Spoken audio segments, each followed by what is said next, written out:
Good evening, नमस्कार सभी को, बहुत बहुत नमस्कार। अवनी मिस वर्ल्ड कह रही हैं हेलो सर, जय भोलेनाथ। काजल कह रहे हैं गुड इवनिंग। निरंजन कुमार कह रहे हैं गुड इवनिंग। पुनीत कुमार कह रहे हैं हाय। रानी कुमारी कह रही हैं सर। अरशी अंसारी, पुनीत कुमार, अंजलि, रोहित, भास्कर, शिव प्रताप सिंह, नमस्कार नमस्कार नमस्कार। भाई ऑडियो वीडियो कैसी है, आवाज सही आ रही है आपको मेरी? वरुण कह रहे जय हिंद सर। साधना, गुड़िया कुमारी, मधु, समीर मिश्रा, सौम्या, छोटू, राहुल, सभी को नमस्कार नमस्कार। उम्मीद कर रहा हूं कि आप सब बढ़िया है, फर्स्ट क्लास हैं और सभी बच्चे जो हैं वो पीछे क्लास लेकर आए हैं। तो कल की क्लास में हमने आपको, जहां तक मुझे याद आ रहा है, एवरेज स्पीड, औसत चाल के बारे में मैंने आपको बताया था कि एवरेज स्पीड निकालने के लिए एक बेसिक तरीका हमारे पास में क्या है कि एवरेज स्पीड हम निकाल सकते हैं, कुल दूरी को कुल समय से भाग करेंगे तो हमारे पास में एवरेज स्पीड आ जाएगी, है ना। ये हमने आपको बताया था, कुल दूरी बटे कुल समय। और एक चीज मैंने आपको और बताई थी कल की क्लास में कि डिस्टेंस जो है बेटा, दूरी, ये स्केलर क्वांटिटी है, अदिश राशि है। टाइम भी हमें पता है कि स्केलर है। अगर किसी फॉर्मूले में दो चीजें हों, दोनों की दोनों स्केलर अदिश राशि हों, तो जिसका फॉर्मूला बनेगा वो भी स्केलर अदिश बनेगी। तो स्पीड हमारी एक स्केलर क्वांटिटी है, अदिश राशि है। और इसकी जो यूनिट आई थी वो आई थी मीटर पर सेकंड। तो इसका SI मात्रक आया था मीटर पर सेकंड। हालांकि डेली लाइफ में हम स्पीड जो है उसे मीटर पर सेकंड में नहीं नापते, किलोमीटर पर घंटे में नापते हैं, क्योंकि डेली लाइफ में हम लंबी लंबी दूरी तय करते हैं जो घंटों में तय होती है। तो रोजमर्रा की जिंदगी में हम स्पीड नापते हैं किलोमीटर पर घंटे में, लेकिन इंटरनेशनल सिस्टम में स्पीड की जो यूनिट है, जो SI मात्रक है इसका, वो है मीटर पर सेकंड। अच्छा, ये सभी को पता ही होगा। अगर मैं आपसे कहूं कि भाई एक कार की स्पीड जो है वो 36 किलोमीटर पर घंटा है, अगर आपको इसे मीटर पर सेकंड में बदलना है तो क्या करना पड़ेगा? कितना आएगा मीटर पर सेकंड में? ये तो मैथ में आपने पढ़ा होगा स्पीड ट्रेन वाले चैप्टर में कि किलोमीटर पर घंटे को मीटर पर सेकंड में बदलने के लिए 5/18 से मल्टीप्लाई करनी पड़ती है। तो 18 दूनी 36, तो आ जाएगा ये कितना, ये 10 मीटर पर सेकंड। तो जिन बच्चों का आंसर 10 आया है उसका एकदम बिल्कुल ठीक है। कर सकते हैं संदीप, जैसे आपको कंफर्टेबल लगे, आपकी मर्जी है, ठीक है। चलो, तो हमारे पास में 10 आ जाएगा ना। समझ रहे भाई बात को, कि अगर कोई आपसे स्पीड पूछ ले और किलोमीटर पर घंटे में दे रखी है और उसे मीटर पर सेकंड बनाना हो तो 5/18 से मल्टीप्लाई कर देना, तो मीटर पर सेकंड में वैल्यू आ जाएगी। ये आपको मैथ में भी पढ़ना पड़ेगा, जब ट्रेन वाले चैप्टर आप करेंगे तो स्पीड किलोमीटर पर घंटे में है तो 5/18 से मल्टीप्लाई करके उसका आप मीटर पर सेकंड बना सकते हैं। तो मैं चाह रहा हूं कि ये सबको पता होगा, है ना। अच्छा, अब यहां पर एक क्वेश्चन देखते हैं।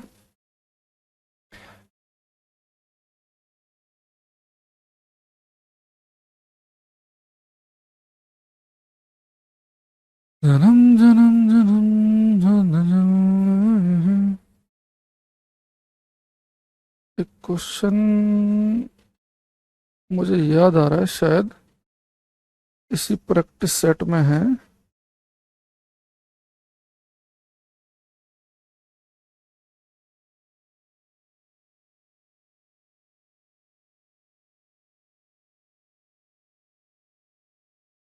इसमें नहीं है तो इसमें 100% होगा फिर।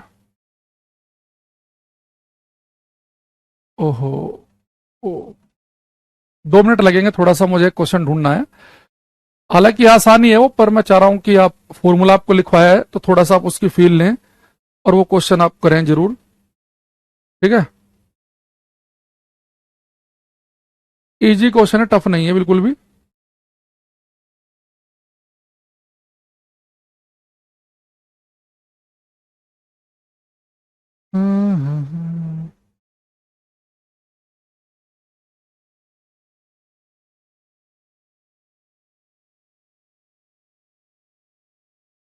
ये करना,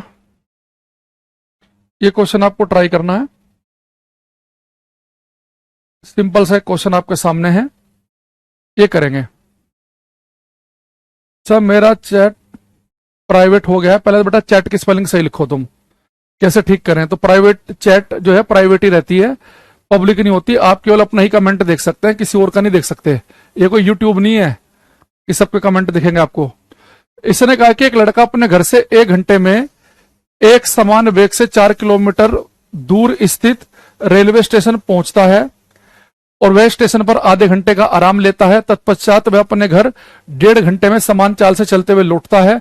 लड़के का औसत चाल बताइए, the average speed of the boy. तो बेटा जैसे आपसे एवरेज स्पीड पूछी, तो एवरेज स्पीड का हमारे पास एक फॉर्मूला क्या है, कुल दूरी बटे कुल समय। तो अब देखो कि आपको है कुल दूरी कुल समय दे रखा है, क्या दे रखा है भाई। 1 घंटा इसे जाने में लगा स्टेशन पे, आधे घंटे का इसने आराम किया, तो कितना हो गया 1.5 घंटा। 1.5 घंटा उसे आने में लगा, यानी कितना हो गया टोटल 3 घंटे। यानी टोटल टाइम जो है आपको साफ साफ दे रखा है वो 3 घंटे का है। डिस्टेंस कितनी है, आप कहेंगे सर ये लड़का अपने घर से स्टेशन जा रहा है 4 किलोमीटर दूर, तो जब वापस आएगा तो 4 किलोमीटर जाने में 4 किलोमीटर आने में, यानी कि टोटल डिस्टेंस 8 किलोमीटर की बनेगी। ध्यान रखना भाई, घर से स्टेशन गया है फिर स्टेशन से घर आया ना, तो दूरी क्या होती है, रास्ते की लंबाई 4 किलोमीटर जाना 4 किलोमीटर आना। तो आपका आ जाएगा 2.8 3 दूनी 6 2 2 8 2.67 किलोमीटर पर आवर। उससे नजदीक का ऑप्शन सी ऑप्शन है, तो आप सी पर टिक लगा देंगे। ठीक है,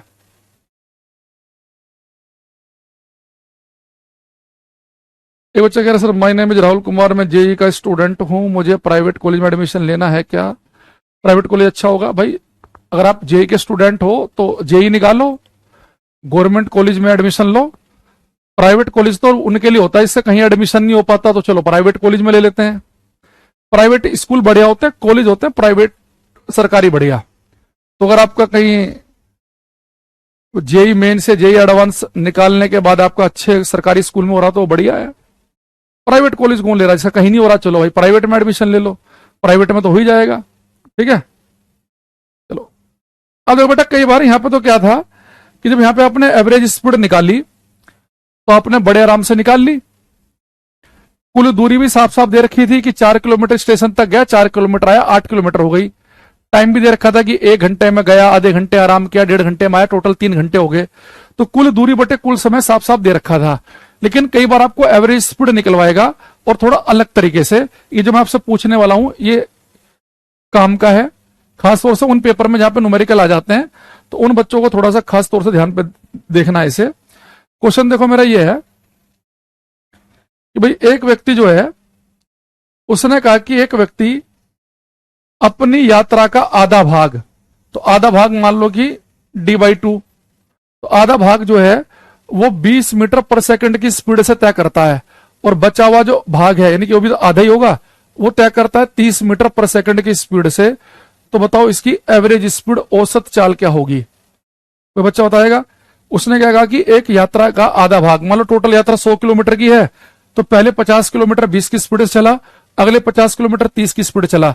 अगर 500 किलोमीटर की यात्रा तो 250 चला, 20 से 250 चला, 30 से। तो यात्रा का आधा भाग चल रहा है 20 की स्पीड से, आधा चल रहा है 30 से, तो इसकी एवरेज स्पीड औसत चाल क्या आएगी आपको बताना है। बताओ ये, करो भाई संदीप बोध। तो यात्रा का आधा भाग 20 की स्पीड से और बचा हुआ आधा भाग 30 की स्पीड से तय कर रहा है, तो आपको एवरेज स्पीड औसत चाल बतानी है। अब यहां पे एक चीज देखना, अब आप कहेंगे सर यहां पे तो पहले से स्पीड दे रखी है कि आधी यात्रा 20 की स्पीड से तय कर रहा, अगली आधा यात्रा 30 की, तो यहां पे स्पीड देकर स्पीड का एवरेज पूछ रहा है। तो सबसे पहले तो आपको इस बात को ध्यान देना है, अगर आपका मैथमेटिक्स बढ़िया है, कमजोर नहीं है, कि जब आपसे बेटा आधी यात्रा चली 20 की स्पीड से, आधी चली 30 से, अब आपको स्पीड दे रखी, स्पीड का एवरेज निकालना है। तो एवरेज हमेशा क्या होता है, अगर आप 2 नंबर का एवरेज निकाल रहे हैं ना, तो एवरेज हमेशा छोटे नंबर से बड़ा आएगा, बड़े नंबर से छोटा। यानी जो भी आपका आंसर आएगा वो 20 से बड़ा होना चाहिए और 30 से छोटा होना चाहिए। अगर किसी बच्चे का आंसर 20 से कम आ रहा है, 16-17, यानी उसका गणित भी कमजोर है। किसी का आंसर 30 से बड़ा आ रहा, वो भी गलत है। भाई जब आप एवरेज निकालते हो तो एवरेज छोटे नंबर से बड़ा होता, बड़े नंबर से छोटा। अगर 10 नंबर भी हैं तो उनमें जो सबसे छोटा नंबर होगा एवरेज उससे बड़ा आएगा, जो सबसे बड़ा नंबर होगा उससे छोटा आएगा। ये गणित में भी ध्यान रखना और यहाँ साइंस में भी ध्यान रखना है, ठीक है। अब बहुत सारे बच्चे जो 25 लगा रहे हैं उनका गलत है। देखो अगर बेटा कभी ऐसा हो कि पेपर में आपसे डिस्टेंस सेम दे दे, जैसे डिस्टेंस सेम दी है कि उतनी यात्रा इतनी स्पीड से, उतनी यात्रा इतनी स्पीड से, अगर आपको डिस्टेंस सेम दे रखी हो तो एवरेज स्पीड का एक फॉर्मूला बता रहा हूं मैं आपको। जब हम पूरा डेरिवेशन सोल्व करते हैं तो निकल के क्या आता है, अगर डिस्टेंस सेम हो तो एवरेज स्पीड आप कैसे निकालो, कितने डिस्टेंस सेम है 2, तो ऊपर आप 2 लिख लो, नीचे लिख लेंगे 1/v1 प्लस 1/v2। अगर यहाँ पे बेटा 3 डिस्टेंस होती, वो कह देता है कि 1/3 भाग 20 स्पीड से, अगला 1/3 30 से और अगला 1/3 40 से, तो फिर आप ऊपर लिखते 3, नीचे लिखते 1/v1 plus 1/v2 plus 1/v3। तो अगर डिस्टेंस सेम हो तो जितनी डिस्टेंस सेम है ऊपर लिखेंगे वही नंबर, नीचे 1/v1 प्लस 1/v2। 3 होते तो 3/1/v1 plus 1/v2 plus 1/v3 कर देते। 4 डिस्टेंस सेम होती तो ऊपर 4, नीचे 1/v1 plus 1/v2 plus 1/v3 plus 1/v4 कर देते। इसे अगर आप सोल्व करेंगे तो ये आपका बन जाएगा formula 2v1v2 upon v1 plus v2। ठीक है, सोल्व कर लो। v1 की वैल्यू कितनी है 20, v2 की कितनी है 30, 20 और 30 का जोड़ करेंगे तो आएगा 50। इसे सोल्व कर लो, 0 से 0 गया, 5 चौक 20, 4 तिया 12, 12 दूनी 24। तो जिनका आंसर 24 मीटर पर सेकंड आया उनका सही है। और जब वो पेपर में क्वेश्चन पूछेगा ना तो पहला ही ऑप्शन आपको बेटा वो 25 देगा। वो चाहेगा कि बच्चा क्या करे कि दोनों को जोड़ के आधा करके सिंपल एवरेज निकाल दे, गलत हो जाएगा। तो जितने बच्चे 25 टिक लगा रहे हैं, जैसे आकाश कुमार जैसे, बेटा आकाश 4 बार लिखने से ठीक नहीं हो जाता। अरसी अंसारी भी यही कर रही है, सोनू ठीक लिख रहे हैं, राजेश यादव का भी गलत था ये। तो जब भी आपको डिस्टेंस सेम दे रखी हो तो आपका जो एवरेज स्पीड आएगी वो ऐसे आएगी। अच्छा, ये जनरली जिन पेपर में न्यूमेरिकल पूछता है उनमें आता है, एसएससी टाइप के पेपर में तो न्यूमेरिकल आते नहीं है। लेकिन ये वहां पे जिन पेपर में न्यूमेरिकल नहीं आते हैं वहां पे देखो क्वेश्चन कैसे आ जाता है। जैसे एक बार ये क्वेश्चन एक पेपर में ऐसे आया, एक स्टेट के एसएससी के एग्जाम में। उसने कहा कि एक व्यक्ति अपनी यात्रा का आधा भाग x किलोमीटर पर घंटे से तय करता है और बाकी बचा हुआ भाग y किलोमीटर पर घंटे से तय करता है, तो उसकी एवरेज स्पीड बताइए।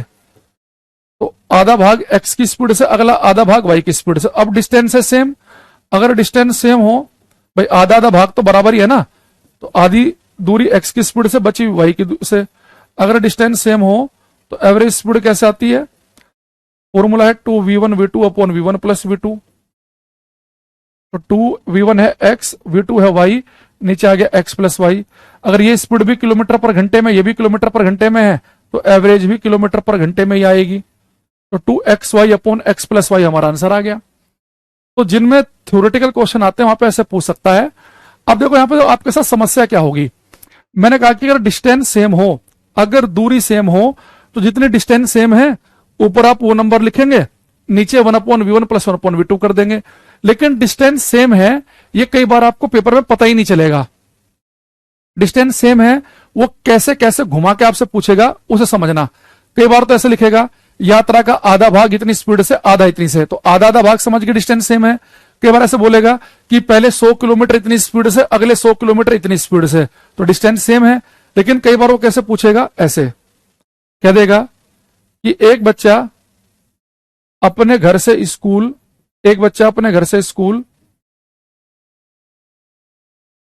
40 मीटर पर सेकंड की स्पीड से जाता है और उसी रास्ते से वापस आता है 60 किलोमीटर पर सेकंड की स्पीड से, उसकी एवरेज स्पीड क्या होगी? तो आपको यहां पे बात को पकड़ना है कि बच्चा घर से स्कूल गया 40 मीटर पर सेकंड की स्पीड से और उसी रास्ते से वापस आया, तो भाई जितनी दूरी घर से स्कूल की होगी, अगर आप उसी रास्ते से वापस आओगे तो स्कूल से घर की दूरी भी तो वही बनेगी। तो यानी कि यहाँ पे भी डिस्टेंस सेम है, घर से स्कूल, स्कूल से घर, तो यहाँ पे भी डिस्टेंस सेम है। तो यहाँ पे भी एवरेज स्पीड कैसे आएगी? वही कि 2v1v2 upon v1 plus v2। तो 2 गुणा 40 गुणा 60/100, तो 2 0 से 2 0 गई, 24 दूनी 48, तो एवरेज स्पीड आ गई 48 मीटर पर सेकंड की। एवरेज स्पीड जो है वो 48 मीटर पर सेकंड की आ गई। ठीक है, तो आपको पेपर में ध्यान समझना है कि इसमें 2-3 वैरायटी आती हैं कि घर से स्कूल, स्कूल से घर, या घर से स्टेशन, स्टेशन से घर।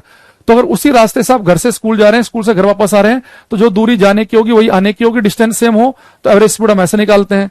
यह क्या कहेगा कि यात्रा का आधा भाग इतनी स्पीड से, आधा भाग इतनी स्पीड से। कर लोगे? समझ के बात को? अरे है ना?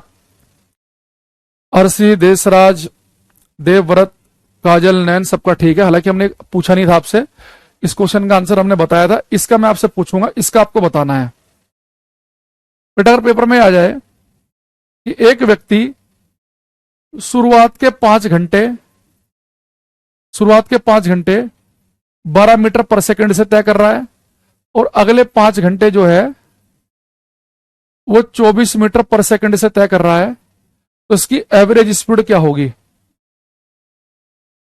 एक व्यक्ति शुरुआत के 5 घंटे 12 की स्पीड से और अगले 5 घंटे 24 की स्पीड से तय करता है, इसकी औसत चाल बताइए। यानी कि फिर से आपको स्पीड देकर स्पीड का एवरेज पूछ लिया है। शिव प्रताप, करुणा, काजल, देशराज, देवव्रत, अर्शी, जयदीप, राहुल, अनुराग, नितिन, तृप्ति, शालिनी, सबको भाई क्वेश्चन ये कह रहा है कि पहले 5 घंटे 12 की स्पीड से अगले 5 घंटे आप जा रहे हैं 24 की स्पीड से, तो एवरेज स्पीड क्या होगी। अब देखो बेटा, यहां पे एक चीज ध्यान समझना, यहां पे आपको डिस्टेंस सेम नहीं दे रखी कि बहुत सारे बच्चे वही 2v1 v2 upon v1 plus v2 लगाने लग गए होंगे। भाई आपको यहाँ पे टाइम सेम दे रखा है बेटा। अगर आपको पेपर में टाइम सेम दे रखा हो कि उतना ही समय इतनी स्पीड से, उतना ही समय अलग स्पीड से, अगर आपको टाइम सेम दे रखा हो, फिर एवरेज स्पीड निकालना बच्चों का काम है। अगर टाइम सेम है फिर आप क्या करेंगे, 2 स्पीड है, अगर 2 टाइम सेम दे रखे हैं तो दोनों स्पीड को जोड़ के 2 से भाग कर दो। अगर यहाँ पे 3 स्पीड होती, अगर 3 टाइम सेम होते, तीनों को जोड़ के 3 से भाग कर देते। तो अगर पेपर में कभी ऐसा हो कि आपको क्या करे कि टाइम सेम दे दे, फिर नॉर्मल जो एवरेज निकालते हैं आप वैसे निकालेंगे। 12 प्लस 24/2 36/2 कितना आ गया, 18 मीटर पर सेकंड। अब देखो यहां पर मैंने एक चीज देखी है, बहुत सारे बच्चों को मैंने पहले बताया था, उसके बाद भी वो कितनी बड़ी गलती कर रहे हैं। कुछ बच्चे जो 3.6 लिख रहे हैं, और मैं इसे ब्लॉक करने वाला हूं इस बच्चे को जो 3.6 लिख रहा है आंसर, क्योंकि ये 50 कमेंट कर लिए इसने।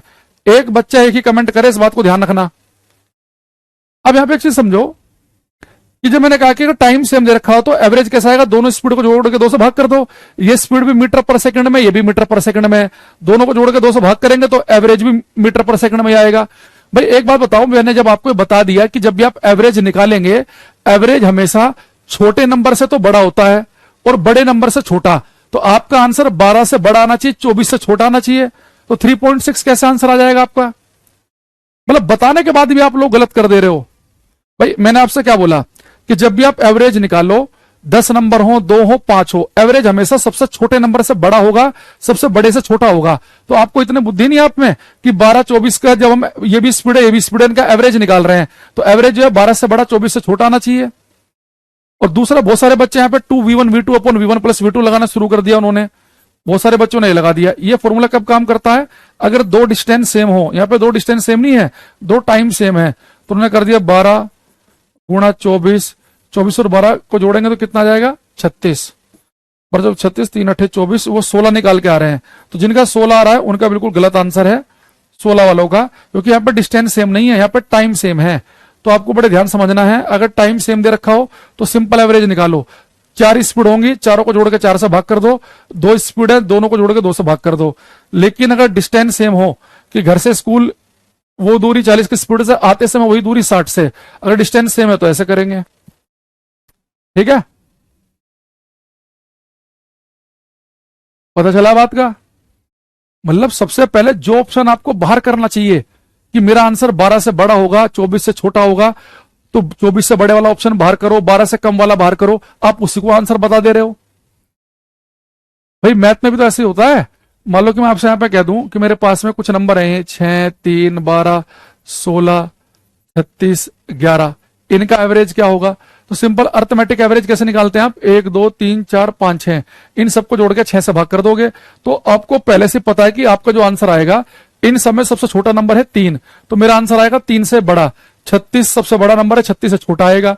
तो आप तो ऑप्शन को एलिमिनेट करना सीखो, और आप क्या कर रहे हैं, गलत ऑप्शन पे टिक लगा दे रहे हैं। ठीक है, तो हमारे पास में ये कुछ बात हमने की, अब आगे बढ़ते हैं हम। देखो अब बेटा मेरे पास में ये एक मैं ग्राफ आपके सामने बना रहा हूं। अगर आपसे बोलूं, यहां पे मैं लिख रहा हूं टाइम, समय, और यहां लिख रहा हूं मैं स्पीड चाल, स्पीड चाल, और आपके सामने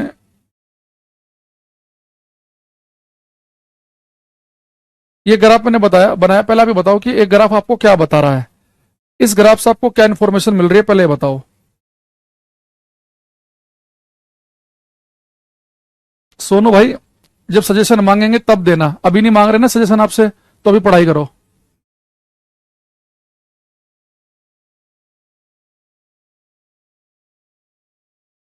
जब किसी बच्चे से सुझाव मांगा जाए तो मेरा उससे अनुरोध है कि सुझाव तभी दे वो, बिना मांगे सुझाव ना दे बिल्कुल भी। पढ़ाई पे ध्यान दे, अधिक से अधिक क्वेश्चन ठीक करने की कोशिश करे, अपने आप एक कॉन्फिडेंट फील करो कि हाँ भाई मेरे क्वेश्चन जो हैं, जो टीचर आंसर बता रहा वही मैंने भी लिखा था कमेंट में, है ना। मैं आपका नाम लू ना लू, लेकिन आपको तो पता चलता है ना कि जो आपने कमेंट किया वही मैंने आंसर बताया। ठीक। अब हमारे पास में ये पीयूष कुमार जैसे बच्चों के चक्कर में हमने क्वेश्चन पूछा, और एक काजल नैन जैसे बच्चों के चक्कर में जितने बच्चे से रेस्ट कह रहे हैं, विराम अवस्था, वो सबसे पहले काम करेंगे, एक इस गाल पे लगाएंगे खींच के और एक इस वाले गाल पे। चलो, चीटिंग नहीं करनी बिल्कुल भी, और जोर से लगाना है कि ताकि घर वाले आ जाए रूम में, भाई क्या चल रहा है कमरे में, आवाज कैसे आ रही है। अरे भाई मैंने आपसे कहा था पहली क्लास जब पढ़ाई थी काइनेमेटिक्स की, कि जब भी ऐसा आपको ग्राफ दिखे, ऐसा ग्राफ हमेशा रेस्ट विराम अवस्था का नहीं होता। वो ग्राफ रेस्ट का तब था जब यहां पे पोजीशन लिखा था, यहां पे टाइम लिखा था। तो मैंने आपसे कहा था कि जब भी आपके पास में ग्राफ आए तो अपने मन से आंसर मत दो, आपको क्या करना है, जो भी आपको लाइन दिख रही है उस पर 2 पॉइंट ले लो। तो पहले पॉइंट से एक सीधी लाइन डालेंगे एक्स एक्सिस पे, एक डालेंगे वाई पे, दूसरे पॉइंट से एक लाइन डालेंगे एक्स पे, एक डालेंगे वाई पे। तो मैंने क्या देखा कि एक्स पे लिखा है टाइम, तो टाइम तो बदल गया, 2 से 3 बज गए। वाई पे लिखा है स्पीड, यहां पर तो एक ही कट है, यानी जो स्पीड 2 बजे थी वही स्पीड 3 बजे है, यानी कि ऑब्जेक्ट एक ही स्पीड से भाग रहा है, रेस्ट पे नहीं वो भाग रहा है, वो एक ही स्पीड से। मान लो उसकी स्पीड 20 थी तो लगातार 20 से भाग रहा है वो, 20 से। तो यानी कि अगर टाइम तो चेंज हो गया लेकिन स्पीड नहीं बदली, तो इसमें ये क्वेश्चन है आपका कांस्टेंट स्पीड का, ये ग्राफ है नियत चाल का, यानी जहां पे ऑब्जेक्ट एक ही स्पीड से भाग रहा है उसे आप रेस्ट विराम अवस्था बता दे रहे हो। नियत चाल का है, कांस्टेंट स्पीड या यूनिफॉर्म स्पीड, एक समान चाल का। अगर यहां पे पोजीशन लिखा होता स्थिति, फिर आप कहते सर टाइम तो बदल गया लेकिन पोजीशन नहीं बदल रही, 2 बजे जो पोजीशन है वही पोजीशन 3 बजे भी है, तो ये ग्राफ रेस्ट का बनता। समझ रहे हैं बात को। तो स्पीड कांस्टेंट है विद टाइम, टाइम जो है वो बदल रहा है, स्पीड नहीं बदल रही। ठीक। अब आते हैं यहां पे काम की बात पे। अब मैं चाहूंगा कि आप इसका आंसर जरूर सही दें, लेके प्रभु का नाम। ये है एक्स एक्सिस, ये है वाई एक्सिस, यहां पे लिख रहा हूं मैं टाइम, समय, यहां लिख रहा हूं बेटा मैं डिस्टेंस, दूरी।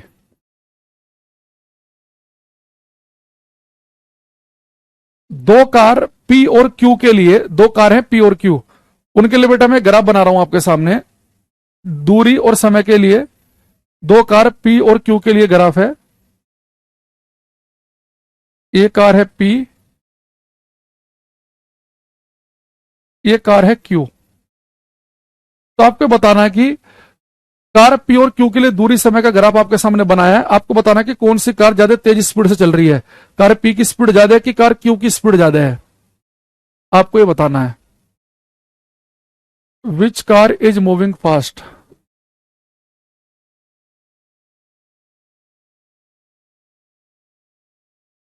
Which car is moving faster, कौन सी कार तेज चल रही है, आपको ये बताना है पी और क्यू में।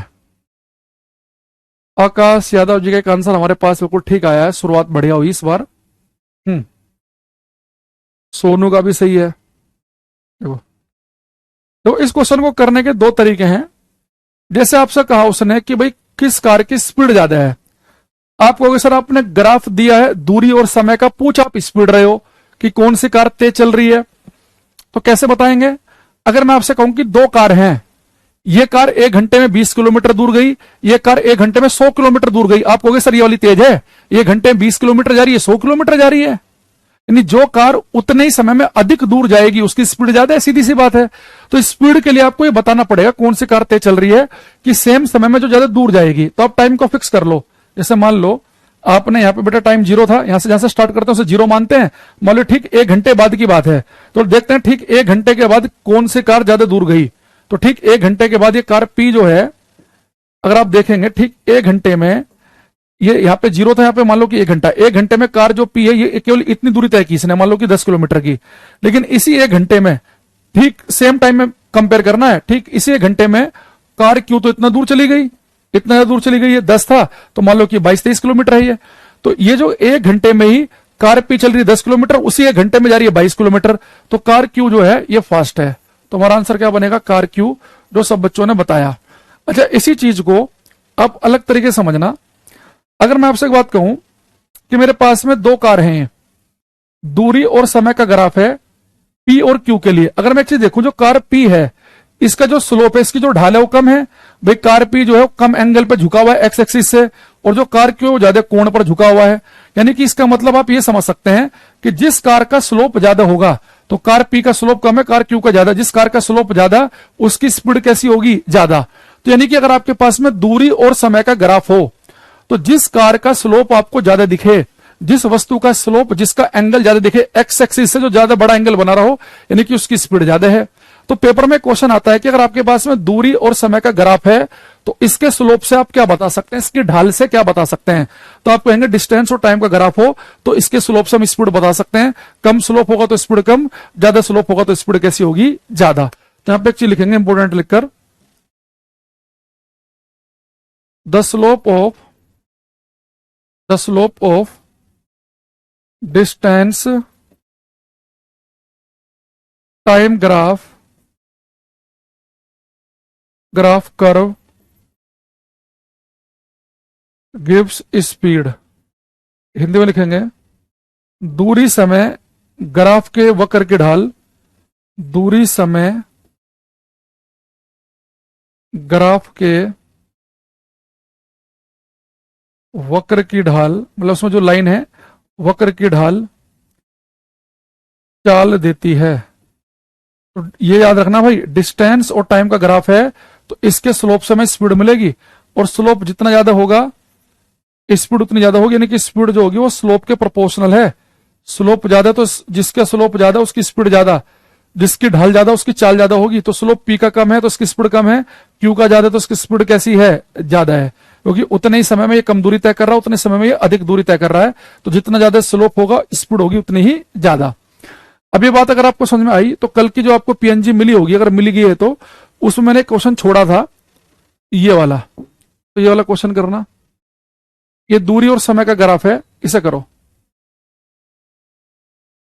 संदीप कुमार मीणा, शिव प्रताप, करुणा, दुर्गा, देवव्रत, वरुण, सब करो भैया।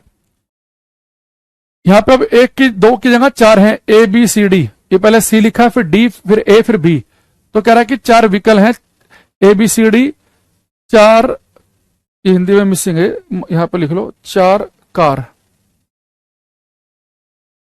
4 कार ए बी सी तथा डी किसी समतल सड़क पर गति कर रही हैं। इनके दूरी समय ग्राफ में दर्शाया गया है, सही कथन चुने। तो दूरी समय का ग्राफ है, देख के बताओ कौन सा ऑप्शन सही है।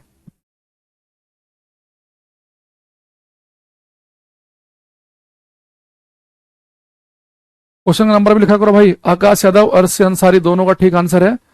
और अर्श अंसारी मैंने तुम्हें भी समझाया था 2 मिनट पहले कि एक ही कमेंट करना है। लग रहा तुम्हारे तक आवाज पहुंच नहीं रही है मेरी। एस यादव, वरुण, सोनू, काजल, कुछ आंसर हमारे पास में आ रहे हैं वरुण सक्सेना के। देखो अभी मैंने आपको बताया कि आपको सबसे पहले देखना है कि ग्राफ कौन सा है। अगर दूरी और समय का ग्राफ है, डिस्टेंस और टाइम का ग्राफ, तो जिसकी स्लोप कम होगा उसकी स्पीड कम होगी, यानी कार बी की स्पीड होगी सबसे कम। और ये बेटा बी ऑप्शन लिख रखा कि कार बी जो है स्लोएस्ट है, तो बी की सबसे कम है, उससे ज्यादा स्पीड होगी ए की, उससे ज्यादा होगी डी की, सबसे ज्यादा होगी सी की। तो सी की स्पीड है सबसे ज्यादा, तो कह रहा है कि सी स्लोएस्ट है, गलत हो गया ये। कह रहा है कार ए की स्पीड मोर देन है डी, नहीं, ए से ज्यादा स्पीड डी की होगी, डी का स्लोप ज्यादा है। कार डी की स्पीड मोर देन है सी से, नहीं, सबसे ज्यादा सी की तो सबसे ज्यादा है, तो बी करेक्ट आंसर है। सी सबसे फास्ट है इनमें और बी सबसे स्लो है।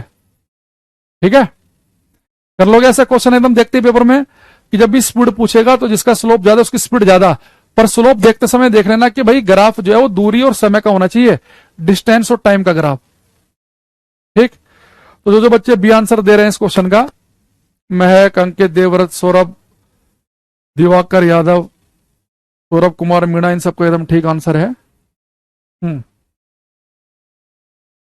चलो अच्छा, अब यहां पर बेटा हम नए टर्म की बात करेंगे हम क्लास में। अब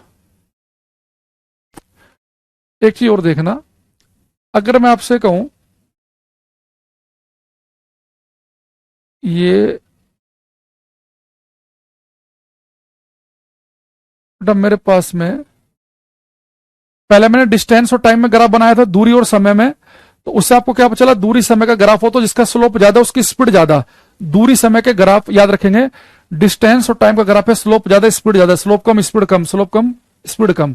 लेकिन अब डिस्टेंस टाइम दूरी समय नहीं, अब मैं ग्राफ ले रहा हूं स्पीड और टाइम का।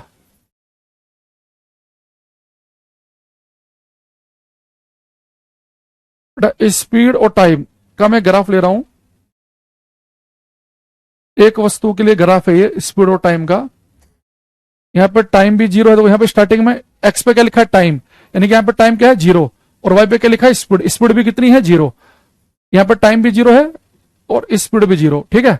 अब मान लो कि इस पॉइंट के कोरस्पॉन्डिंग यहाँ पे ये मान लो कि टाइम है 12 सेकंड का, और 12 सेकंड पे जो स्पीड है वो गई है 20 मीटर पर सेकंड।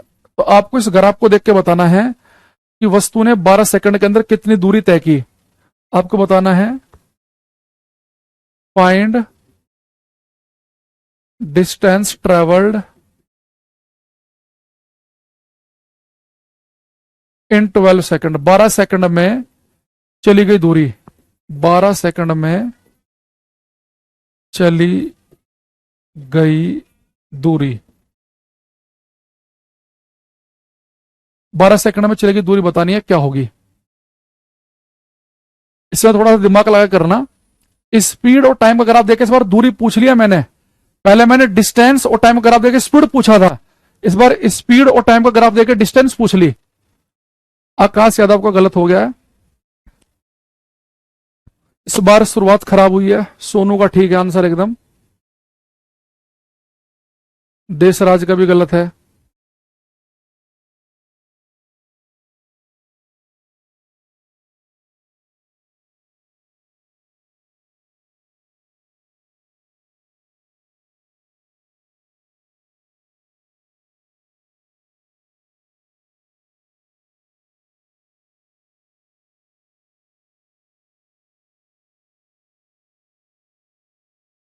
हम्म, जितने बच्चे 240 लिख रहे हैं सबका गलत है। यहां देखो बहुत सारे बच्चे क्या कर रहे हैं, यहां पे भाई आप गलती क्या कर रहे हो, आप फॉर्मूला ये लगा रहे हो कि दूरी निकालनी है, दूरी होती है चाल गुना समय, स्पीड इनटू टाइम, ठीक है। और आप सोच रहे हैं कि स्पीड कितनी है 20 और टाइम कितना है 12 सेकंड का, तो 12 दूनी 24, आप 240 मीटर लिख रहे हैं, ये बिल्कुल गलत है। भाई एक चीज बताओ, स्पीड आपने 20 ही क्यों ली, स्पीड आपने 20 ही क्यों ली है। भाई स्पीड तो देखो यहाँ पे जीरो थी, ये स्पीड तो मान लो कि यहाँ पे ये स्पीड आपकी यहाँ पे जीरो है, एक सेकंड बाद स्पीड बढ़ के ये कुछ हो गई 2, फिर मान लो स्पीड बढ़ के कुछ ये हो गई, फिर ये हो गई, फिर ये होगी, स्पीड तो लगातार बढ़ रही है, तो स्पीड तो जीरो से बढ़ते बढ़ते बढ़ते बढ़ते 20 हुई है, तो आपने 20 ही क्यों ली। भाई इस यहाँ पे एक चीज देखो ना, इस ग्राफ में स्पीड जीरो से स्टार्ट कैसे, स्पीड बढ़ते बढ़ते बढ़ते बढ़ते बढ़ते 20 हो गई, तो जीरो से बढ़ के एक भी होगी, 2 भी, 3 भी, 4 भी, 5 भी, 15 भी, 18 भी, 19 भी, 20 भी, तो आपने सीधे 20 ही क्यों ले ली। तो जो ये आप बचपन से ये फॉर्मूला पढ़ते आ रहे हो ना कि दूरी बराबर चाल गुणा समय, भाई ध्यान रखना, ये जो फॉर्मूला आपने पढ़ा है बचपन से कि दूरी बराबर चाल गुणा समय, ये फॉर्मूला केवल तभी काम करता है अगर आपकी स्पीड कांस्टेंट हो, आपकी स्पीड ना बदल रही हो, तब ये फॉर्मूला काम करता है। अगर ये ऑब्जेक्ट लगातार एक ही स्पीड से भाग रहा होता तो तब तो आपका फॉर्मूला सही होता कि मान लो कि लगातार ही 20 की स्पीड से भाग रहा होता तो फिर तो आप ये कर देते। लेकिन यहां पर तो आपका ऑब्जेक्ट जो है उसकी स्पीड तो लगातार बढ़ रही है, शुरुआत कहां से की उसने, जीरो से, और बढ़ते बढ़ते बढ़ते बढ़ते स्पीड तो उसकी 20 हो गई है, तो आपने 20 क्यों ले लिया, आपने 10 क्यों नहीं लिया, 12 क्यों नहीं लिया, 14 क्यों नहीं लिया, 16 क्यों नहीं लिया, 20 क्यों ले लिया सीधे आपने। तो अगर आप कभी दूरी बराबर चाल गुणा समय, जो मैथ के टीचर आपको फॉर्मूला लिखवाते हैं ना दूरी बराबर चाल गुणा समय, वहां पे आप ध्यान देना कि वो फॉर्मूला जब लिखवा रहे हैं ना, उस पूरे क्वेश्चन में ट्रेन एक ही स्पीड से भाग रही होती है, कि ट्रेन की स्पीड 90 किलोमीटर पर घंटा है कि 20 मीटर पर सेकंड है। अगर ट्रेन की स्पीड कम ज्यादा हो रही होगी तो फॉर्मूला फेल हो जाएगा, ये काम ही नहीं करेगा ये। तो यहां पे बेटा ये फॉर्मूला दूरी बराबर चाल गुणा समय तो आप नहीं लगा सकते, क्योंकि इसके लिए क्या चाहिए आपको, कांस्टेंट स्पीड होगी तब ये काम करेगा। तो दो तरीके हैं इस क्वेश्चन को करने के, या तो क्या, अभी देखो मैंने आपको बताया था कि एवरेज स्पीड क्या होती है, कुल दूरी बटे कुल समय। तो अगर ये दूरी बराबर चाल गुणा समय वाला फॉर्मूला आपको लगाना है तो आप कहोगे सर हमारी स्पीड होनी चाहिए कांस्टेंट। अगर स्पीड कांस्टेंट नहीं है तो फिर आपको एवरेज स्पीड लिखनी पड़ेगी। भाई स्पीड 0 से बढ़ते बढ़ते बढ़ते बढ़ते क्या हो गई 20 हो गई, तो एवरेज लिखो। तो अगर कभी ऐसा हो कि आपकी स्पीड यूनिफॉर्मली बढ़ रही हो, बिल्कुल स्ट्रेट लाइन है, तो मैंने कहा था कि स्ट्रेट लाइन यूनिफॉर्म को एक समान को दर्शाता है। अगर आपकी स्पीड बिल्कुल यूनिफॉर्मली बढ़ रही हो कि अभी 0 है, 1 सेकंड के बाद 2, फिर 4, फिर 6, फिर 8, फिर 10, तो एवरेज स्पीड निकालना बड़ा आसान है। पता कैसे निकालो? अगर कभी आपकी स्पीड लगातार जो है यूनिफॉर्मली एक समान रूप से बढ़ रही हो तो एवरेज स्पीड आप ऐसे निकाल सकते हैं कि पहली स्पीड को और आखिरी स्पीड को जोड़ के 2 से भाग कर दो। पहली स्पीड को हम लिखते हैं u से, आखिरी को लिखते हैं v से। तो पहली स्पीड कितनी थी? शुरुआत की थी 0, आखिरी है 20, 2 से भाग कर देंगे तो कितना आएगा? 10 मीटर पर सेकंड आएगा। अब आप ये फॉर्मूला लगा सकते हैं, 10 मीटर पर सेकंड टाइम कितना? 12 सेकंड का, तो 120 मीटर आ गया। तो जिनका 120 मीटर आया उनका ठीक है। ठीक है बेटा, बाबा क्लास ले रहे ना, अभी उधर चलो, अभी अभी उधर उधर उधर आ जाओ। चलो, लेकिन ये क्वेश्चन जो है मैंने आपको ये फॉर्मूला बताने के लिए नहीं लिखवाया, ये तो मैं केवल आपको इसलिए बता दिया, वैसे मैं बताना भी नहीं चाह रहा था क्योंकि बहुत सारे बच्चों ने 240 की लाइन लगा दी। तो हमने इसलिए बता दिया कि भैया 240 क्यों नहीं आंसर आएगा इसका, क्योंकि दूरी बराबर चाल गुणा समय में या तो चाल आपकी फिक्स हो, कांस्टेंट हो, ये फॉर्मूला तब लगाओ। अगर आपकी स्पीड जो है वो कांस्टेंट नहीं है, लगातार बढ़ रही है, तो आपको क्या करना पड़ेगा? फिर आपको स्पीड में ये फिर एवरेज स्पीड लिखनी पड़ेगी। एवरेज स्पीड कैसे आती है? अगर आपकी स्पीड यूनिफॉर्मली एक समान रूप से बढ़ रही हो तो पहली आखिरी को जोड़ के 2 से भाग कर दो। अब देखो मैंने क्यों बताया ये, अब यहां देखना, मैंने आपको इसलिए बताया ये, अगर आपके पास बेटा स्पीड और टाइम का ग्राफ हो तो इसमें आप क्या कर सकते हो? चली गई दूरी एक तरीके से और निकाल सकते हो। अगर आपके पास स्पीड और टाइम का ग्राफ है तो उस ग्राफ में जो भी लाइन आपको दिख रही है ना, तो उस लाइन के अंदर का एरिया निकाल लो। भाई इस ग्राफ में लाइन दिख रही है तो इस लाइन के अंदर का एरिया निकालो कि लाइन कितना एरिया ऑक्यूपाई कर रही है, एरिया निकाल लो, एरिया अंडर द कर्व। तो जो भी आपको कर्व दे रखी है, जो भी लाइन दे रखी है, इसके अंदर का एरिया निकाल लो। तो मैं एरिया निकालूंगा, एरिया अंडर द कर्व, वो बेटा मुझे डिस्टेंस दूरी देगा।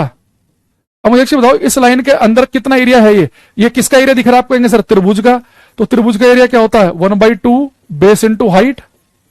तो 1/2 बेस कितना है? 0 से लेकर 12 तक 12 सेकंड का, और हाइट कितनी है? 0 से लेकर 20 तक की 20, तो 2 6 12, तो 20 का 120 मीटर आ गया।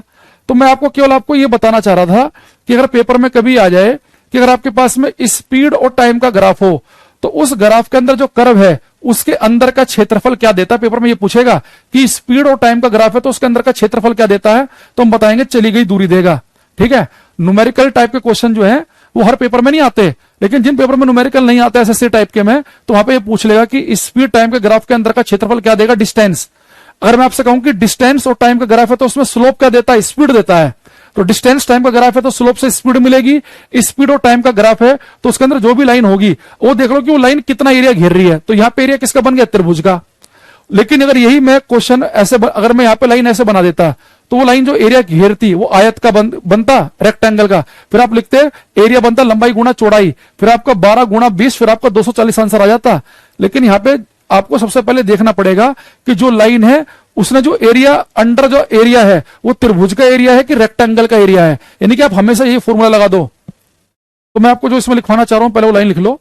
इसमें लिखेंगे the area under the curve of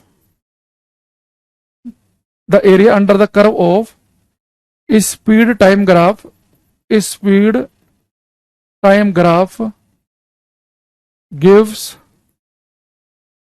distance. Hindi में लिखेंगे चाल समय ग्राफ के अंदर का क्षेत्रफल, चाल समय ग्राफ के अंदर का क्षेत्रफल चली गई दूरी देता है, चली गई दूरी देता है। डिस्टेंस ट्रेवल डिस्टेंस देगा आपको। तो याद रखना कि चाल समय का ग्राफ है तो चाल समय के ग्राफ से आपको दूरी मिलेगी अंदर के एरिया से, लेकिन दूरी समय का ग्राफ है तो स्लोप से आपको स्पीड मिलेगी। ठीक है। जैसे अगर मैं आपसे एक बात और पूछूं यहाँ पे, तो मैंने आपसे एक क्वेश्चन पूछा था ना, ये मुझे एक चीज बताओ। अगर मैं यहाँ पे लिख दूं कि टाइम जीरो है, एक्स एक्सिस पे टाइम लिखा है जीरो और स्पीड भी जीरो, यहाँ मान लो कि टाइम है 20 सेकंड का। एक काम करते हैं,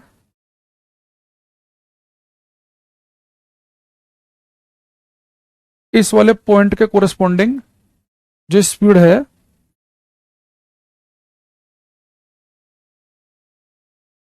ये ये बेटा ये टाइम है यहाँ पे 20 सेकंड का और स्पीड है मान लो कि 40 मीटर पर सेकंड। तो स्पीड और टाइम का ग्राफ है, तो आपको बताना है कि 20 सेकंड में चली गई दूरी कितनी होगी। Find distance travelled in 20 second. 20 second में चली गई दूरी बताना है क्या होगी। 20 सेकंड में चली गई दूरी बताना है इस ग्राफ को देखकर। 20 सेकंड में चली गई दूरी बताइए।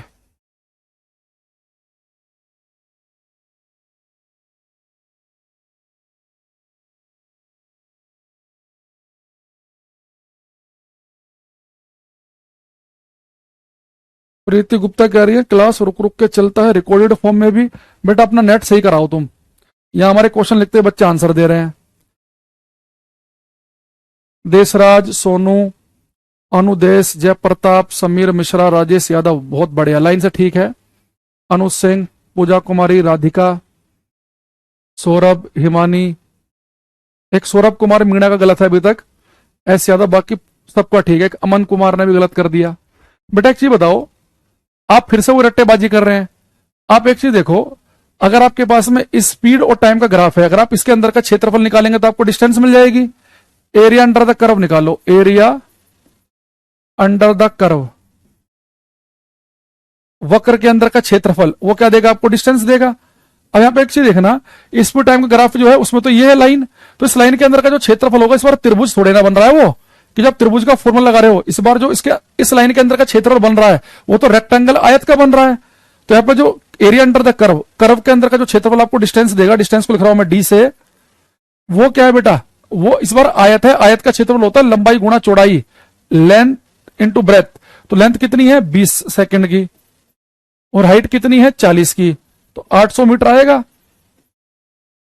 या इस क्वेश्चन को तो आप ऐसे भी कर सकते थे कि ये ग्राफ क्या है, कांस्टेंट स्पीड का है। ये ग्राफ जो है, एक बच्चा, भाई दुर्गा नाम का इतना मूर्ख बच्चा है ये, मतलब क्या बोलूं मैं आपको।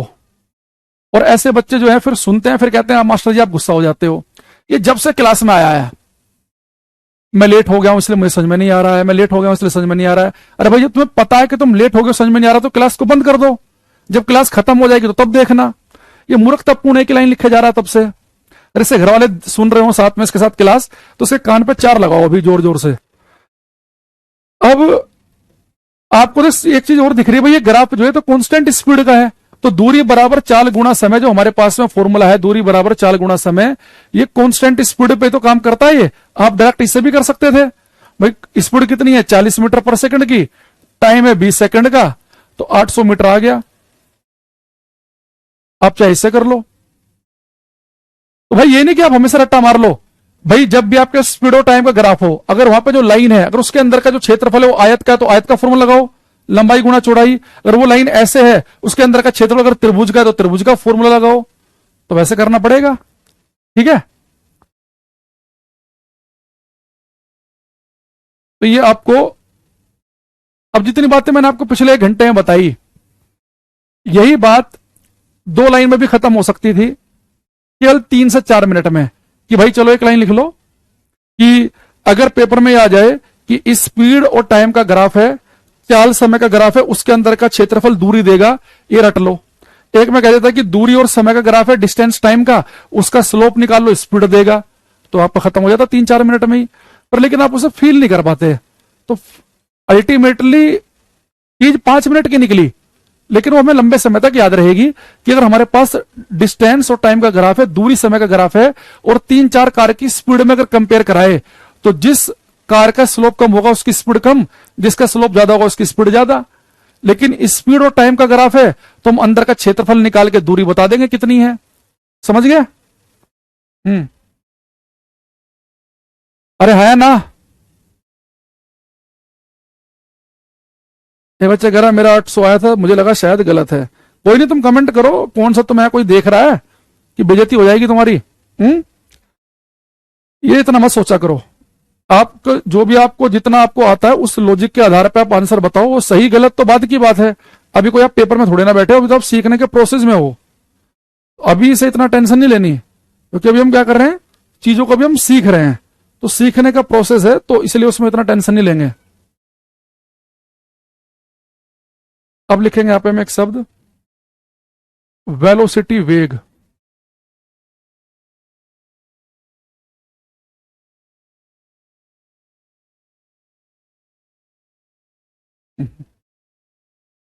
एक बच्चा कह रहा है सर आप रोस्ट बढ़िया करते हैं।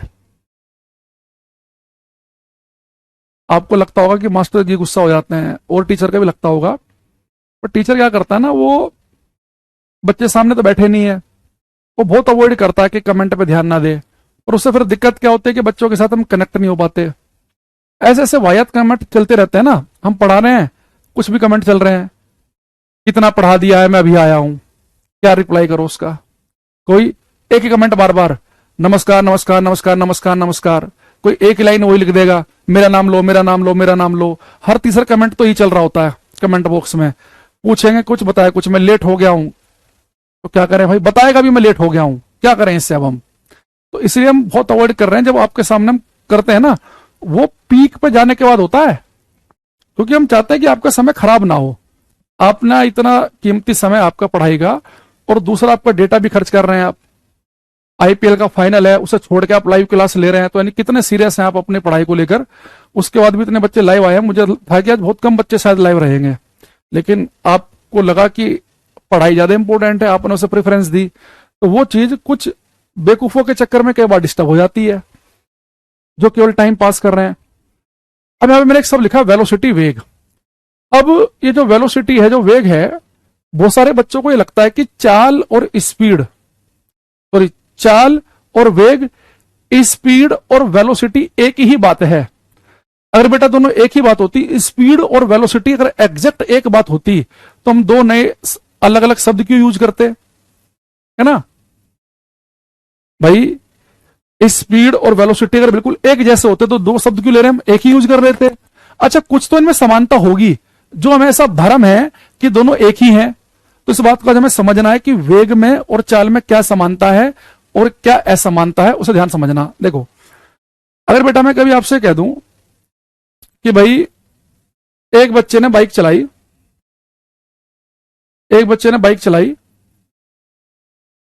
60 किलोमीटर पर घंटे की रफ्तार से, यानी ये बच्चा जो है हर घंटे 60 किलोमीटर दूर गया। तो अगर मैं केवल ये कहूं कि भाई एक बच्चे ने आज बाइक चलाई 60 किलोमीटर पर घंटे की रफ्तार से, तो ये उसकी स्पीड है कि वो हर घंटे 60 किलोमीटर जा रहा है। तो अगर केवल ये पता चल रहा है आपको कि कोई वस्तु कितना तेज भाग रही है, मैंने कल आपको डेफिनेशन लिखवाई थी ना, कि किसी वस्तु की स्पीड हमें यह बताती है कि वस्तु कितना तेज भाग रही है। अगर केवल आपको यह पता चल रहा है कि वस्तु कितना तेज भाग रही है, तो स्पीड है वो, उसे हम कहेंगे स्पीड। लेकिन अगर मैं आपसे कह दूं कि एक बच्चे ने बाइक चलाई 40 किलोमीटर पर घंटे की रफ्तार से, 40 किलोमीटर पर घंटे की रफ्तार से दिल्ली से मेरठ की तरफ को, यह आपको बेटा वेलोसिटी, वेग पता चल गया। अगर आपको किसी वस्तु की रफ्तार के साथ साथ कि वो कितना तेज भाग रही है, उसकी डायरेक्शन भी पता हो, मुझे पता हो कि कोई वस्तु कितना तेज भाग रही है और किस डायरेक्शन में भाग रही है, अगर मुझे दो इंफॉर्मेशन हो, वस्तु की स्पीड भी पता हो कि कितना तेज है वो, और उसकी डायरेक्शन भी पता हो, यानी कि मुझे उसकी वेलोसिटी, वेग पता है।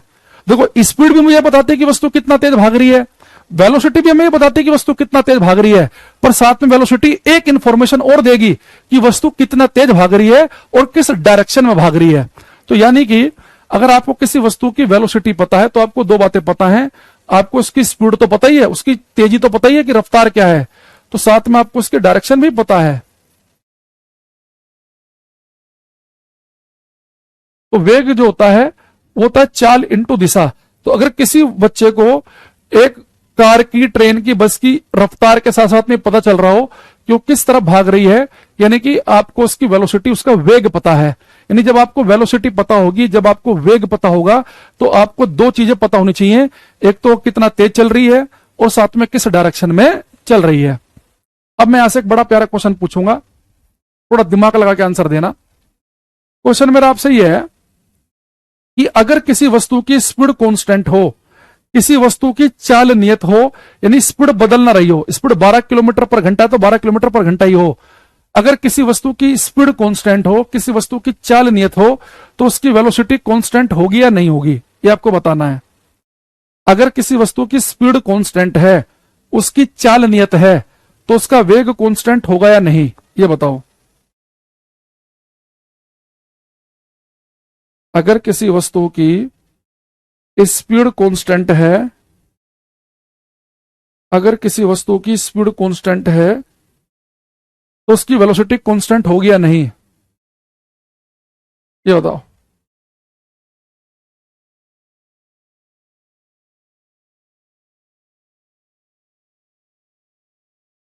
बताएंगे पीयूष कुमार अभी।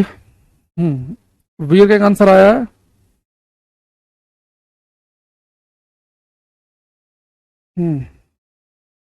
हाँ, सोनू का सही आंसर है। जयदीप यादव का भी ठीक है। देखो, अगर किसी वस्तु की स्पीड चाल कांस्टेंट है, तो उसकी वेलोसिटी कांस्टेंट होगी या नहीं। जो बच्चे कह रहे हैं होगी, उसका गलत है। जो कह रहा है नहीं होगी, उसका भी गलत है। अब देखो सही किसका है। आपको ये मुझे एक चीज बताओ, भाई किसी वस्तु की वेलोसिटी का मतलब क्या है कि मुझे उसकी स्पीड भी पता है, उसकी डायरेक्शन भी। अब मैंने आपको ये बता दिया कि स्पीड कांस्टेंट है, स्पीड ना बढ़ रही ना घट रही, लेकिन मैंने डायरेक्शन के बारे में तो आपको बताया ही नहीं है। भाई मैंने कह दिया कि ना स्पीड बढ़ रही है ना घट रही, ये तो फिक्स कर दिया कि स्पीड 20 है तो 20 ही है, लेकिन डायरेक्शन तो बताया नहीं। अब यहां दो केस हो सकते हैं कि स्पीड तो बदल नहीं रही, हो सकता है कि डायरेक्शन भी ना बदल रही हो। अगर स्पीड भी ना बदले, डायरेक्शन भी ना बदले, यानी वस्तु एक ही स्पीड से एक ही डायरेक्शन में चले, यानी फिर वेलोसिटी होगी कांस्टेंट। लेकिन स्पीड कांस्टेंट है लेकिन डायरेक्शन बदल रही हो, वस्तु एक सर्कल में भाग रही हो, लगातार दिशा बदल रही हो, फिर वेलोसिटी कांस्टेंट नहीं होगी।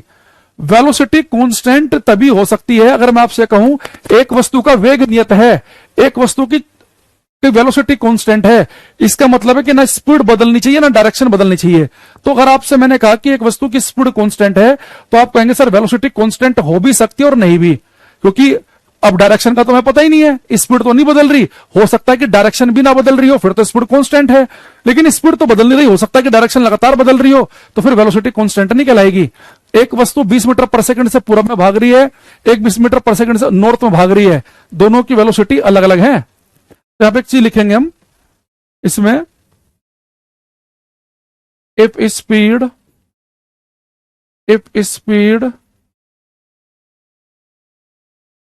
of an object is constant, if speed of an object is constant, then its velocity may or may not be constant, may और may not be constant। Hindi में लिखेंगे, यदि किसी वस्तु की चाल नियत हो, यदि किसी वस्तु की चाल नियत हो तो उसका वेग नियत हो भी सकता है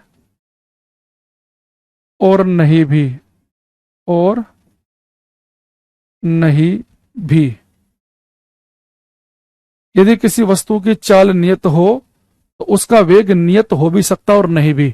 बट ऐसे कॉन्सेप्चुअल क्वेश्चन आपको ध्यान रखने हैं कि अगर स्पीड कांस्टेंट है तो वेलोसिटी कांस्टेंट हो भी सकती है और नहीं भी। ऐसा मैंने क्यों कहा, क्योंकि मैंने कहा कि वेलोसिटी के दो कंपोनेंट हैं, अगर ये दोनों ही कंपोनेंट नहीं बदलेंगे तो तभी क्या होगा, वेलोसिटी कांस्टेंट कहलाएगी।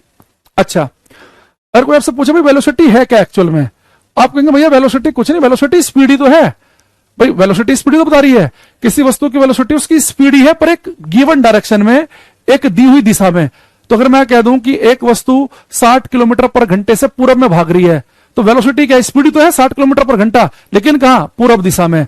तो वेलोसिटी स्पीड ही है लेकिन एक गिवन डायरेक्शन में। तो यहां पे एक लाइन हम और लिख लेंगे कि velocity of an object is its speed in A given direction, in A given direction. किसी वस्तु का वेग, किसी वस्तु का वेग उसकी उसकी एक दी गई दिशा में चाल है। ठीक है, तो वेलोसिटी स्पीड ही है पर एक गिवन डायरेक्शन में। तो जब भी आज के बाद आपको वेलोसिटी कोई बोले तो आपके दिमाग में चलना चाहिए कि उसकी स्पीड भी मुझे पता है, साथ में डायरेक्शन भी पता है। ठीक है, अच्छा। अब जैसे बेटा मैंने आपको एवरेज स्पीड का फॉर्मूला लिखवाया था, एवरेज स्पीड का, ऐसे मैं आपको एक फॉर्मूला लिखवा रहा हूं एवरेज वेलोसिटी का। यहां पर लिखेंगे हम, ये पिंक कलर दिखता है कि नहीं दिखता है बोर्ड पे, एवरेज वेलोसिटी, औसत वेग। इसके लिए सिंबल वही यूज करते हैं जो स्पीड का सिंबल होता है। बेटा जब मैंने लिखवाया था आपको औसत चाल, तो औसत चाल होता है दूरी बटे समय, औसत वेग होता है विस्थापन बटे समय, डिस्प्लेसमेंट अपॉन टाइम, विस्थापन बटे समय, डिस्प्लेसमेंट अपॉन टाइम। तो वेलोसिटी के लिए v ही लिखेंगे, डिस्प्लेसमेंट के लिए हम ऐसे लिखते हैं, टाइम के लिए t। अब अगला 2-3 क्वेश्चन आपके लिए आएंगे। पहला, इस फॉर्मूले को देख के बताओ विस्थापन बटे समय को, दिखता है? ठीक है, हाँ एक बच्चे ने बड़ा सुंदर लिखा कि वेलोसिटी स्पीड है लेकिन स्पीड वेलोसिटी नहीं है। कितनी खूबसूरत बात लिखी उसने आसान शब्दों में कि वेलोसिटी क्या है, स्पीड। आप ये तो कह सकते हो कि वेलोसिटी स्पीड है एक गिवन डायरेक्शन में, पर आप ये नहीं कह सकते कि स्पीड वेलोसिटी है।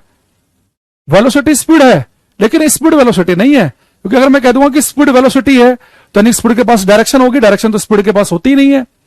अच्छा अब ये बताओ मुझे कि जो ये मेरे पास में ये जो वेलोसिटी है विस्थापन बटे समय, डिस्प्लेसमेंट अपॉन टाइम से, ये स्केलर क्वांटिटी है कि वेक्टर? इस फॉर्मूले को देख के बताओ ये अदिश राशि है कि सदिश राशि है? स्केलर की वेक्टर,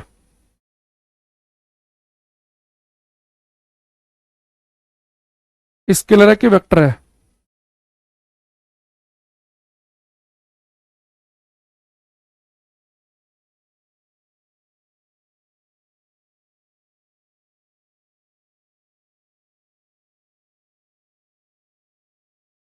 हाँ पीयूष, काजल, सोनू, बड़ा सुंदर। देखो मैंने आपको एक चीज बताई थी कि अगर कोई फॉर्मूला आपके पास में हो और उसमें आपको दो चीजें दिखाई दें, एक ऊपर एक नीचे, या दोनों मल्टीप्लाई में, तो उन्हें बड़े ध्यान से देखो।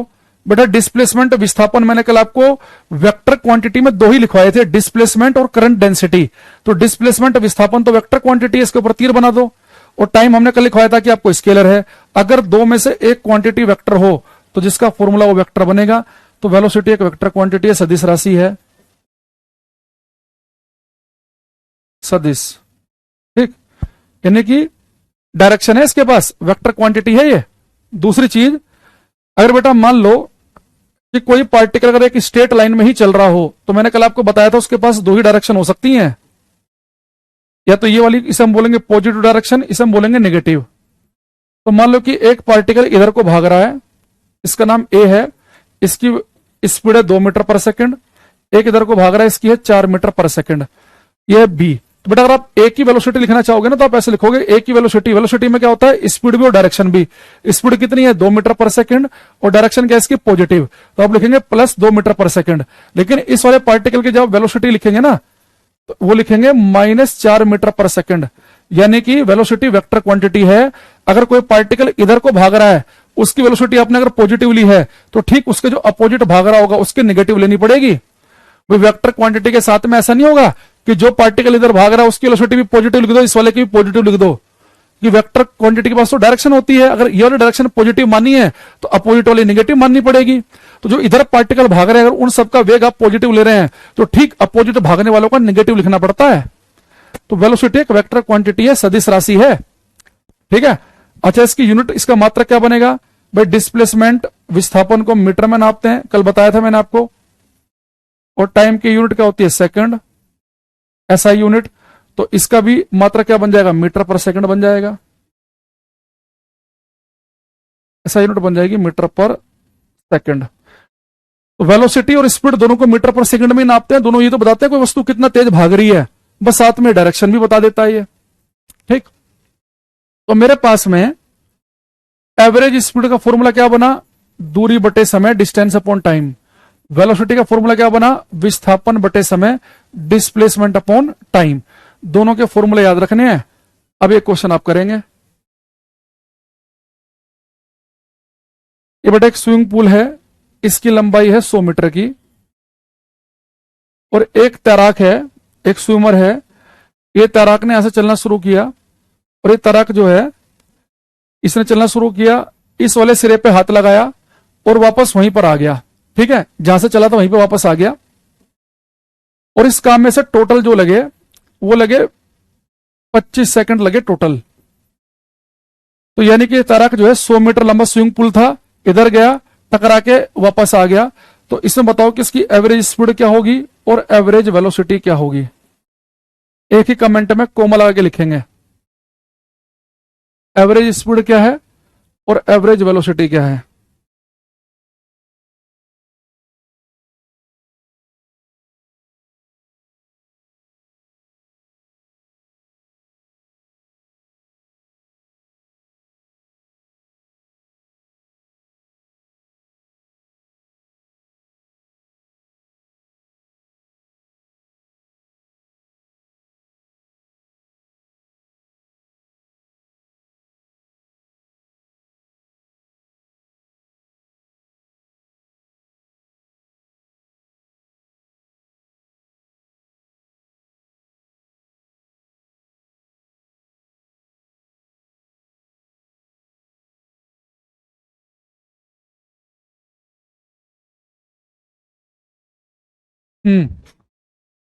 देखो, जैसे आपको बेटा एवरेज स्पीड निकालनी है तो सिंपल सा फॉर्मूला आपको पता ही है।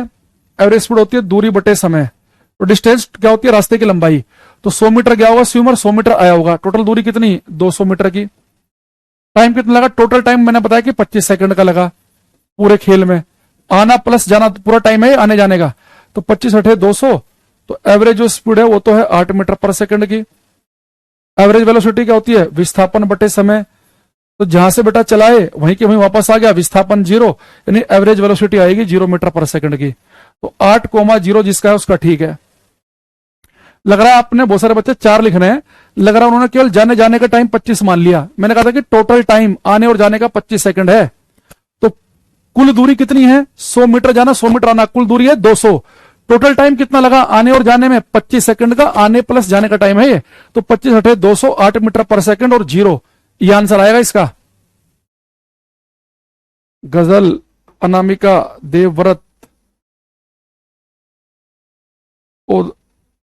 ओधेश चौधरी, लोक, बिट्टू, बहुत सारे बच्चे 4-4 लिख रहे हैं। समीर मिश्रा जी ने 8 लिखा है इसका आंसर। देशराज जरीदा ने भी 8 और 0 लिखा है।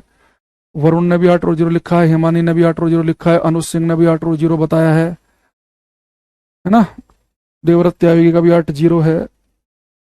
जिन्होंने 8 और 0 बताया, काजल नैन ने भी, इनका ठीक है। जो 4-0 बता रहे हैं उनका गलत था। तो आज के लिए हम इतना ही रखते हैं, बाकी हम मिलेंगे कल की क्लास में, ठीक है। तो कल हम एक्सिलरेशन, त्वरण, एक बहुत सुंदर कॉन्सेप्ट है एक्सिलरेशन, जो बहुत सारे बच्चों को पता ही नहीं है पूरा 9th 10th 11th 12th करने के बाद भी डिटेल में। तो कल हम एक्सिलरेशन का पोस्टमार्टम करेंगे क्लास में। जब उसका पोस्टमार्टम हो जाएगा फिर उसके बाद हम क्या करेंगे, फिर हम आएंगे न्यूटन के नियमों को पढ़ने के हम लायक हो जाएंगे, फिर न्यूटन का नियम पढ़े जाएंगे, ठीक है। तो आज के लिए इतना ही, बाकी मिलते हैं कल, ठीक है। Bye, take care everybody, bye everyone.